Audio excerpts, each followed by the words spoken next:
Stream TV here with Earth, Wind, and Wire. We're getting to talk to James right now. James, how you doing, sir? Doing good. How are you doing? Hey, fantastic. It's a great holiday to be out, prepping for everything. We got the seasonal snow. But what we want to know is, we're in your shop today. Can you tell us a little bit about the history of Earth, Wind, and Wire? So a couple of years ago, me and my partner Tina, we were in a little village that they have out in Conneautville. And we'd known each other from traveling around doing different shows in the area. And so the end of last year, we decided to partner up and go with something a little bigger, something a little more brick and mortar that we could, extend to the community as far as what we have, for jewelry and wire art and stuff like that. So we wanted to kind of extend that and then also bring in other artisans that are in the community to try to pull back so that they don't have to do as many shows, that they would have something a little more permanent that they could sell their art and photography and stuff like that they could do as well. All right, James, what are some of the advantages for artisans to have a brick and mortar location versus the open air markets and the craft fairs and other venues that they might be selling their wares at? So probably the biggest advantage would be the weather. That's something that we have a big problem with.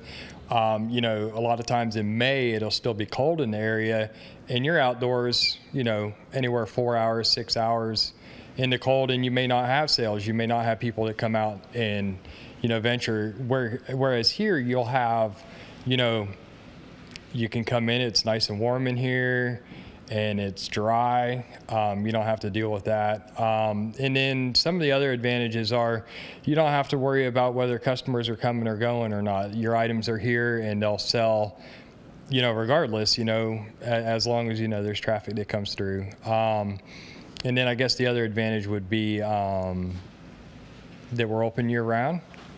We're open 6 days a week. So we're open Tuesday through Sunday. So that's some of the advantages. We take care of all the packaging. What are your hours on the Tuesday through Sunday? So Tuesday, Wednesday, and Thursday we're open 9 to 5. Friday and Saturday we're open 9 to 7. And then Sunday we're open 11 to 4. Excellent. All right, James, you said you have a number of vendors in the location here. About how many vendors do you have throughout the store? Currently we have just over 30 local artists from the area that rent various spaces from us, whether it be an art gallery.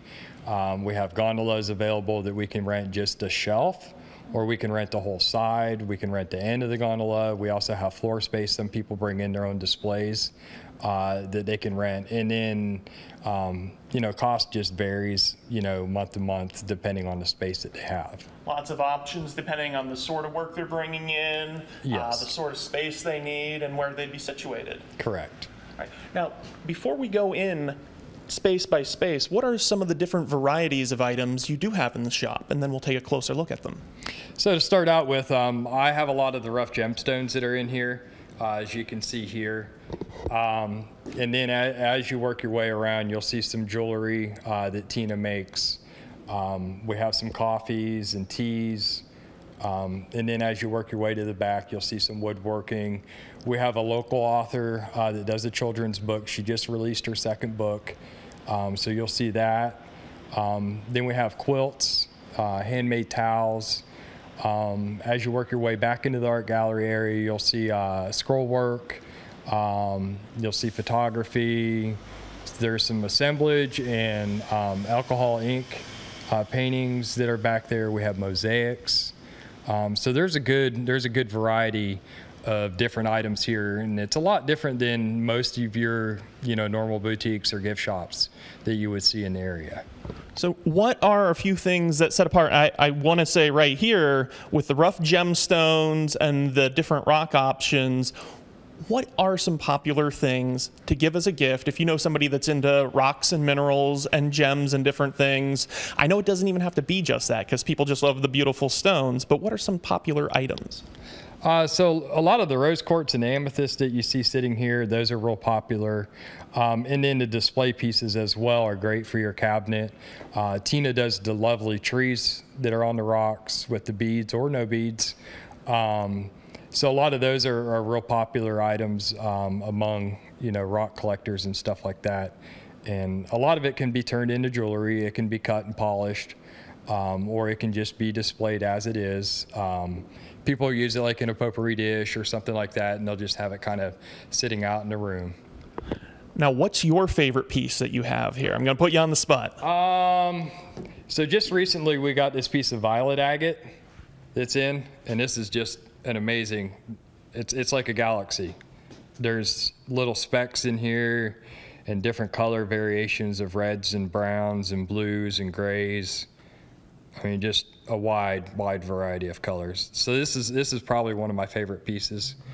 Where's it come from? This piece here, I don't remember the location offhand. Most of these violet agates can be found on the western coast. So in like California and Oregon area, out in that area there. So this is an opportunity for rock and mineral collectors who might not get to travel as much. They can come into Earth, Wind, and Wire, and they can get things from around the country and around the world? Yes, just about anywhere.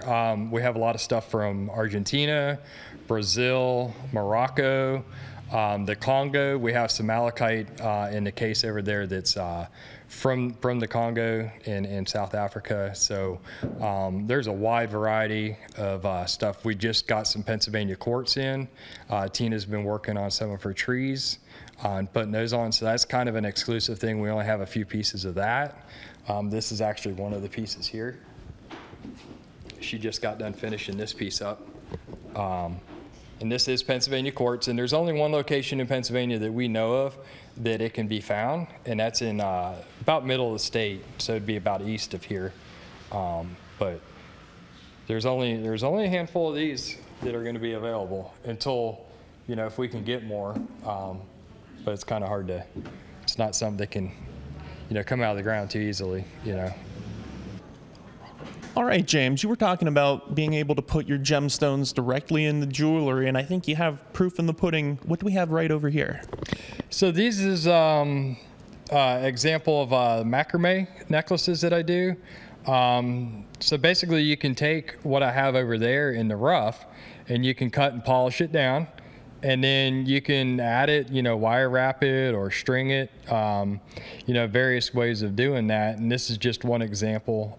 I don't know of anyone in the area that's doing macrame necklaces. I do know that people are making like macrame plant hangers and stuff like that. But as far as the necklaces, I don't know of anyone in the area that is doing that right now. But these are all cut and polished by me, and then I put the pieces together from there. So you have this unique gift because there's not a lot of the macrame necklaces going on. Like you said, this is a unique spot for it.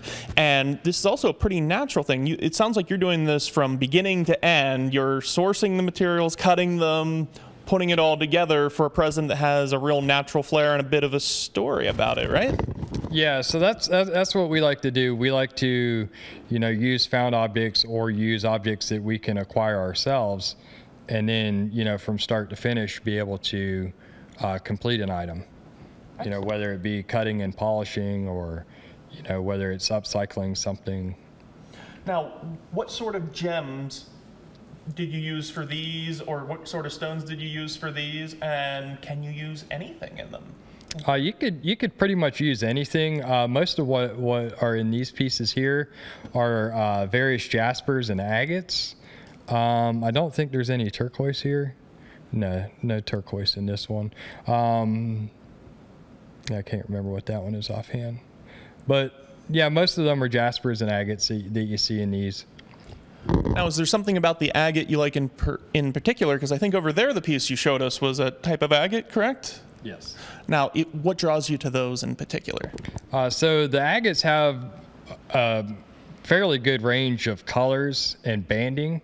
You'll even get some that have little crystal vugs in them, so they'll have little pockets of crystals that form inside them. Jaspers can do that too, but the agates seem to have a little bit better variety of color and stuff like that. Excellent, thank you. And here we're with Tina, who is going to tell us a little bit about her artist history and her wire working and jewelry background. I've been doing my business for about 10 years now. I started out doing wire jewelry. I have a nice variety in here of my wire work. It's usually silver wire, copper wire mostly. And then I've kind of evolved into making different wire sculptures like this tree here I'm working on. I'm almost finished with this piece. And then even the lighting in here, this is my wire work on the lighting in the building. So kind of evolved from the jewelry. So interesting. You got a beautiful piece here. How long does it take to make something like this? What's that process like?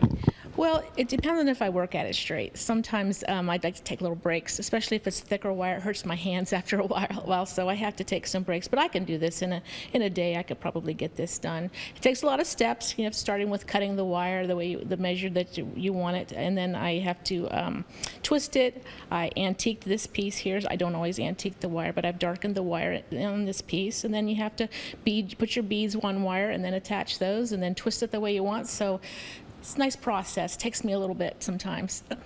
That's one thing about when you're making art like this, it's not just the materials you're getting, but the time that the artist puts into it, the unique, I'm sure every piece you do like this, you probably have a little different quirk or something, like you were talking about doing the antiquing to the wire. What do you think that adds for the customer, for the person who's buying the art, giving it as a gift? How is that more exceptional than maybe a more general gift that they might get at a store out somewhere else? Well, a lot of people like the handmade items. They like the personal touch, and they like the touch that I put on the wire. I mean, I like to do some tweaking on it, so maybe there's not a straight branch, it's more of a curved branch. That maybe be simplistic to say, but that's just what I like to do with my pieces. And if it looks pretty to me, I think it looks pretty to somebody else, so they'll like it. Excellent. Well, thank you very much for letting us know a little bit about your art here. All right, and we're here with Tina displaying some of the jewelry she's made. What can you tell us about these pieces over here, Tina?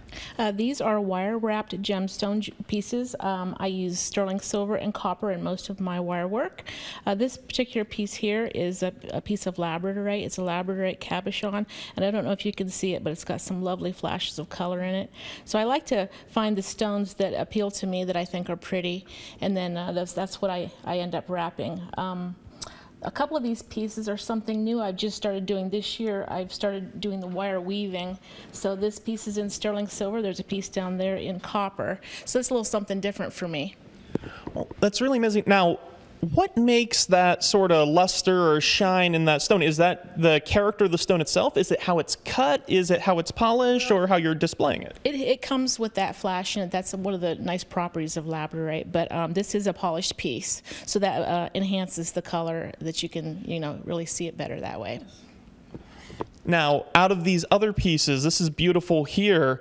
Do you have a particular metal that do people really gravitate to the sterling silver or the copper? Yes, or sterling silver seems to be the most popular, but I do have some people that love the copper, so.